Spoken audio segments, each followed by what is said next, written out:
keluarnya Ya'juj dan Ma'juj dari tempat mereka merupakan salah satu tanda datangnya hari kiamat. Tak ada yang mereka lewati kecuali akan menghancur-hancurkan apa saja yang mereka lihat. Setiap tanaman dirusak, setiap jiwa akan dibunuh. Demikian kekejaman Ya'juj dan Ma'juj. Selanjutnya, kisah seorang raja bernama Dzulkarnain. Sang raja amat bijaksana. Rakyat sangat menyukainya karena kebijaksanaannya dan ketaatannya kepada Allah Subhanahu wa Ta'ala. Assalamualaikum warahmatullahi wabarakatuh. Di episode kelima edisi akhir zaman, kita akan membahas keluarnya Ya'juj dan Ma'juj dan misteri Raja Dzulkarnain. Sebelum kita memasuki pembahasan, mari kita subscribe channel ini agar tidak ketinggalan video terbaru dari kami. Mari kita bangun channel ini agar selalu bisa menayangkan berita seputar Islam. Berikut 9 pokok pembahasan keluarga Ya'juj dan Ma'juj dan misteri Raja Dzulkarnain. 1. Tanda-tanda kiamat salah satunya ditandai dengan kemunculan Ya'juj dan Ma'juj. Dalam Al-Quran, surat Al-Kahfi ayat 94 dinyatakan, keduanya adalah kaum yang suka berbuat kerusakan di muka bumi. Meski mereka masih berasal dari jenis manusia, Ya'juj dan Ma'juj mempunyai ciri khas yang membuat mereka tampak berbeda dari manusia pada umumnya. Dalam satu hadis, Nabi SAW disebutkan, Ya'juj dan Ma'juj memiliki muka yang lebar, mata yang kecil atau sipit, dan warna putih di rambut atas mereka. Bentuk wajah mereka dikatakan mirip perisai. Ketika pada masanya, Ya'juj dan Ma'juj akan berhasil menghancurkan dinding besi pembatas yang telah dibangun oleh Dzulkarnain. Mereka akan turun dari pegunungan dengan cepat dan tergesa-gesa karena sudah tidak sabar untuk membuat kerusakan di muka bumi. Syekh Ibnu Baz rahimahullah dalam kitab kumpulan fatwanya menuliskan, Ya'juj dan Ma'juj akan muncul di akhir zaman, yaitu setelah keluarnya Dajjal dan turunnya Nabi Isa bin Maryam alaihissalam. 2. Jenis dan asal-usul Ya'juj dan Ma'juj. Berdasarkan pendapat yang paling kuat, kata Ya'juj dan Ma'juj menurut bahasa Arab adalah merupakan isim azam dan lakab, julukan. Para ulama sepakat bahwa Ya'juj dan Ma'juj termasuk spesies manusia. Hanya saja para ulama berbeda pendapat dalam menentukan siapa dan asal-usul nenek moyangnya. Ada yang menyebutkan dari suku Adam alaihissalam dan Hawa atau dari Adam saja. Ada pula yang menyebut dari suku Nabi Nuh alaihissalam, dari keturunan Syekh At-Tuq menurut hadis Ibnu Katsir. Sebagai dijelaskan dalam tarikh, Nabi Nuh mempunyai 3 anak, yaitu Syam, Ham, At-Tuq. Mereka tinggal di Asia bagian timur dan menguasai dari Tibet, Cina sampai Turkistan Barat dan Turki. 3. Jumlah Ya'juj dan Ma'juj. Jumlah mereka terbilang sangat besar, sehingga ketika mereka turun dari tempat persembunyiannya, seakan-akan terlihat seperti air bah yang mengalir. Dalam hadis lain yang diriwayatkan oleh Imam Bukhari, disyaratkan bahwa populasi manusia biasa dibandingkan Ya'juj dan Ma'juj adalah 1/999. Sementara hadis yang diriwayatkan oleh An-Nuwas mengungkapkan, ketika Allah Subhanahu wa Ta'ala mengeluarkan Ya'juj dan Ma'juj dari tempat persembunyiannya, mereka segera turun dengan cepat dari bukit-bukit yang tinggi. Selanjutnya, gerombolan atau barisan pertama dari mereka melewati Danau Tabariyah dan kemudian meminum habis semua air dalam danau tersebut. 4. Bagaimana Ya'juj dan Ma'juj keluar? Menurut riwayat Imam Ahmad dari Abu Hurairah radhiyallahu anhu, bahwasanya Rasulullah SAW bersabda, sesungguhnya Ya'juj dan Ma'juj melubangi dinding penghalang yang dibuat Raja Dzulkarnain itu setiap hari, sehingga apabila ia hampir melihat cahaya matahari, maka berkata pula seseorang di antara mereka, pulanglah dan kembalilah melubanginya esok hari. Demikian seterusnya, setiap hari mereka datang melubangi dinding itu sampai waktu yang telah ditentukan oleh Allah, dan Allah menginginkan mereka datang kepada manusia, dan mereka pasti akan datang. Apabila mereka telah keluar, mereka mengeringkan air dan mengurung manusia ke dalam benteng mereka. Manusia-manusia seluruhnya mengungsi ke kota-kota dan ke tempat-tempat yang aman dari jangkauan Ya'juj dan Ma'juj. Apabila mereka menemui sebuah danau, mereka meminum airnya hingga habis. Mereka berkata ketika melewati orang lain, ini merupakan air yang ada terakhir kali. Artinya, mereka menghabiskan semua air yang mereka temui hingga tiada bersisa untuk orang lain lagi. 5. Kekejaman Ya'juj dan Ma'juj, dan tak ada manusia yang mampu melawannya. Ya'juj dan Ma'juj adalah bangsa paling kuat dan tak ada satupun manusia di bumi ini yang sanggup melawannya. Dia akan membuat keonaran di muka bumi, menghancurkan apa saja yang dilihatnya, dan membantai manusia setiap mereka melihatnya. Yang wajib diketahui, ketika mereka keluar, kita akan kembali seperti zaman dahulu, berperang melawan mereka, menggunakan pedang, tombak, dan panah. 1000 banding 1 kemenangan yang kita dapatkan ketika melawan mereka. Hingga apabila dibukakan dinding Ya'juj dan Ma'juj, dan mereka turun dengan cepat dari seluruh tempat yang tinggi, dan telah dekatlah kedatangan janji yang benar, hari berbangkit, maka tiba-tiba terbelalaklah mata orang-orang yang kafir. Mereka berkata, aduhai, celakalah kami, sesungguhnya kami adalah dalam kelalaian tentang ini. Bahkan kami adalah orang-orang yang zalim. Quran Surat Al-Anbiya ayat 96-97. 6. Bagaimana Ya'juj dan Ma'juj mati?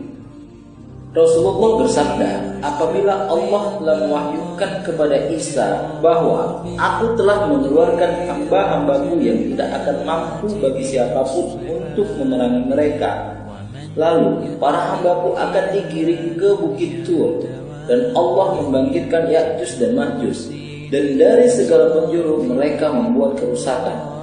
Mereka akan melewati suatu danau dan meminum airnya, serta melewati orang lain sambil berkata, ini merupakan air yang ada terakhir kali. Dan Allah akan mengiringi Nabiullah Isa dan para sahabatnya sampai berada di puncak Gunung Tur, yang bagi salah seorang mereka pada saat itu jauh lebih baik dari 100 dinar bagi salah seorang kalian pada masa sekarang. Lalu Isa dan para sahabatnya mengajak manusia kepada Allah untuk berdoa memohon pertolongan, sehingga Allah mengirimkan cacing dalam leher mereka, Ya'juj dan Ma'juj, sehingga mereka menjadi mati dan binasa. Lalu Allah menurunkan Nabi Allah Isa, maksudnya menyuruh turun dari puncak gunung beserta para sahabatnya, sehingga ketika telah sampai di daratan bumi, mereka tidak mendapati sejengkal tempat pun di bumi kecuali telah dipenuhi dengan bau busuknya bangkai Ya'juj dan Ma'juj yang saling tindih menindih dan memenuhi semua dataran bumi. Nabi Allah Isa kemudian menyeru kepada manusia untuk sekali lagi berdoa kepada Allah memohon pertolongan. Lalu Allah mengirimkan burung seperti leher onta untuk mengangkuti bangkai Ya'juj dan Ma'juj. 7. Kisah raja yang dicintai rakyatnya. Pada zaman dahulu, di masa kenabian Ibrahim, hidup seorang raja yang soleh bernama Dzulkarnain. Rakyat sangat menyukainya karena sang raja amat bijaksana.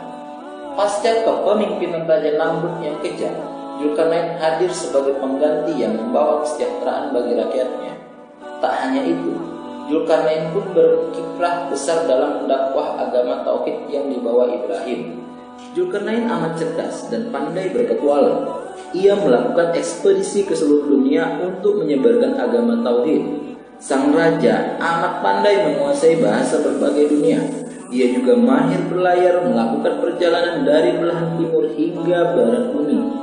Pada sebuah perjalanannya, Dzulkarnain sampai ke tempat matahari terbenam di bagian barat dunia.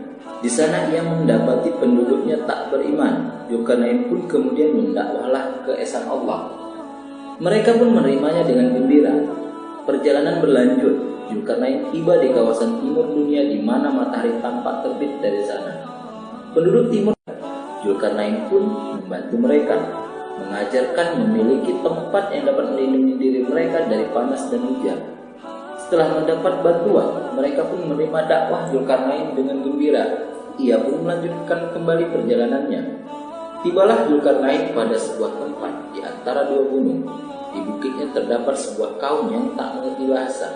Dzulkarnain yang cerdas pun memerlukan penerjemah untuk memahami ucapan mereka.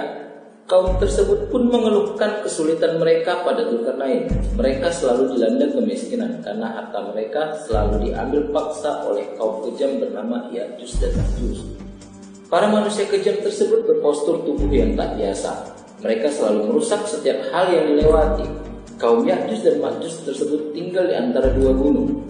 Mereka selalu mengganggu kaum di bukit dengan merampas dan merusak segala sesuatu, baik tanaman maupun ternak. 8. Kisah Ya'juj dan Ma'juj di penjara di tengah dinding tembok Dzulkarnain. Kisah ini dijelaskan dalam Al-Quran. Dzulkarnain menjumpai kaum itu, suatu kaum yang hampir tidak mengerti pembicaraan mereka, tidak biasa dan sangat kuat ketakutan dan kezalimannya. Kaum manusia biasa itu berkata, "Wahai Dzulkarnain, sesungguhnya Ya'juj dan Ma'juj itu orang-orang yang berbuat kerusakan di muka bumi. Maka dapatkah kami memberikan suatu pembayaran kepadamu supaya kamu dapat membuat dinding pemisah antara kami dan mereka?" Dzulkarnain menolak tawaran harta dari kaum itu karena dia sudah mencukupi dengan harta yang diberikan Allah kepadanya. Ia hanya mengharap pahala jika dapat menolong mereka. Quran Surat Al-Kahfi. Meskipun Dzulkarnain mempunyai banyak bala tentara dan pengikut, ia tetap meminta pertolongan kaum tersebut dan tetap bertawakal kepada Allah Subhanahu wa Ta'ala. Lalu mereka mengumpulkan harta, alat-alat dan bersama-sama membantu Dzulkarnain membangun dinding pemisah dan menutup celah-celah di antara kedua gunung itu, supaya dapat menutup jalan keluar terakhir bagi Ya'juj dan Ma'juj. Dzulkarnain memenjarakan Ya'juj dan Ma'juj di negerinya sendiri. Bangunan seperti bendungan itu terbuat dari besi, dinding dan tiang besarnya terdiri dari potongan-potongan besi dan tembaga. Dzulkarnain memerintahkan mereka, "Berilah aku potongan-potongan." Maka kaum itu pun mendatangkan potongan-potongan besi kepadanya. Kemudian dia meletakkan potongan-potongan besi itu bertumpuk satu sama lainnya di atas pondasi. Dan akhirnya jadi bangunan itu bentuknya benar-benar tinggi dan besar. Hingga apabila besi itu telah sama rata dengan kedua puncak gunung itu, lalu Dzulkarnain berkata, "Tiuplah api itu, sebagaimana besi meniup api dengan semprongnya." Mereka pun menyalakan api pada seluruh besi itu hingga membara. "Beri aku tembaga yang mendidih agar aku tuangkan ke atas besi panas itu." Tembaga mendidih pun dialirkan ke seluruh permukaan besi. Sungguh suatu pekerjaan yang sangat sulit dilakukan, bahkan untuk dibayangkan. Membangun sebuah dinding pemisah di antara buah gunung tinggi terbuat dari besi dan tembaga, itulah kelebihan yang diberikan Allah kepada Dzulkarnain. Suatu mukjizat seperti Allah mengilhamkan Nur alaihissalam untuk membuat sebuah bahtera yang sangat besar. Adapun Ya'juj dan Ma'juj, maka mereka tidak bisa mendakinya dan mereka tidak bisa pula melubanginya. Dzulkarnain lalu berkata, "Ini dinding adalah rahmat dari Tuhanku. Maka apabila sudah datang janji Tuhanku, dia akan menjadikannya hancur dulu, dan janji Tuhan itu adalah benar." 9. Di manakah Ya'juj dan Ma'juj dikurung saat ini? Banyak orang menyangka tembok Cina itu adalah tembok yang dibuat oleh Dzulkarnain dalam surat Al-Kahfi. Dan yang disebut Ya'juj dan Ma'juj adalah bangsa Mongol dari utara yang merusak dan menghancurkan negeri-negeri yang mereka taklukkan. Mari kita cermati kelanjutan dalam surat Al-Kahfi ayat 95-98 tentang itu. Dzulkarnain memenuhi permintaan penduduk setempat untuk membuatkan tembok pembatas. Dia meminta biji besi dicurahkan ke lembah antara dua bukit, lalu minta apinya dinyalakan sampai besi bercair. Maka jadilah tembok logam yang licin tidak bisa dipanjat. Ada 3 hal yang berbeda antara tembok Cina dan tembok Dzulkarnain. Pertama, tembok Cina terbuat dari batu-batu besar yang disusun, bukan dari besi. Kedua, tembok itu dibangun bertahap selama ratusan tahun oleh raja-raja dinasti Han, Ming, sambung menyambung. Ketiga, dalam Al-Kahfi ayat 86 Allah berfirman, "Wahai Dzulkarnain, terserah padamu apakah akan engkau siksa kaum itu atau engkau berikan kebaikan pada mereka." Artinya, Dzulkarnain mendapat wahyu langsung dari Tuhan, sedangkan raja-raja Cina itu tidak. Maka jelaslah bahwa tembok Cina bukan yang dimaksud dalam surat Al-Kahfi. Jadi di manakah tembok Dzulkarnain? Abdullah Yusuf Ali dalam tafsir The Holy Quran menulis bahwa di distrik Hisar, Uzbekistan, 240 km di sebelah tenggara Bukhara, Ada celah sempit di antara gunung-gunung batu. Letaknya di jalur utama antara Turkistan ke India. Tempat itu kini bernama Buzgolkana dalam bahasa Turki, tetapi dulu nama Arabnya adalah Bab al-Hadid. Orang Persia menyebutnya dari Ahani, orang Cina menamakannya Timenquan. Semuanya bermakna pintu gerbang besi. Apapun tentang keberadaan dinding penutup tersebut, ia memang terbukti ada sampai sekarang di Azerbaijan dan Armenia. Tepatnya ada di pegunungan yang sangat tinggi dan sangat keras. Ia berdiri tegak seolah-olah diapit oleh dua buah tembok yang sangat tinggi. Tempat itu tercantum pada peta-peta Islam maupun Rusia, terletak di Republik Georgia. Pada zaman Islamiyah dahulu, ada juga peneliti yang mencari tahu keberadaan tembok Zulkarnain. Al-Wadsik pernah bermimpi tembok penghalang yang dibangun Iskandar Zulkarnain untuk memenjarakan Ya'juj dan Ma'juj terbuka. Mimpi itu mendorong khalifah untuk mengetahui perihal tembok itu.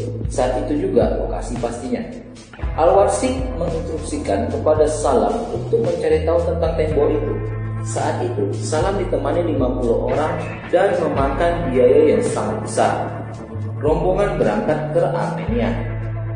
Setelah melewati perjalanan yang cukup jauh ke Armenia, menurut cerita Salam menemukan tembok penghalang Ya'juj dan Ma'juj.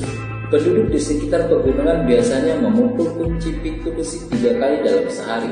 Setelah itu, mereka menempelkan telinga ke pintu untuk mendengarkan reaksi dalam pintu. Ternyata mereka mendengar gema teriakan dari dalam. Hal itu menunjukkan bahwa di dalam pintu betul-betul ada makhluk jenis manusia yang konon Ya'juj dan Ma'juj itu. Sebagai umat Islam, kita wajib mengimani rukun iman kelima, yaitu hari kiamat yang pasti bakal terjadi. Di manakah letak tembok Zulkarnain? Pasti ya, hanya Allah saja.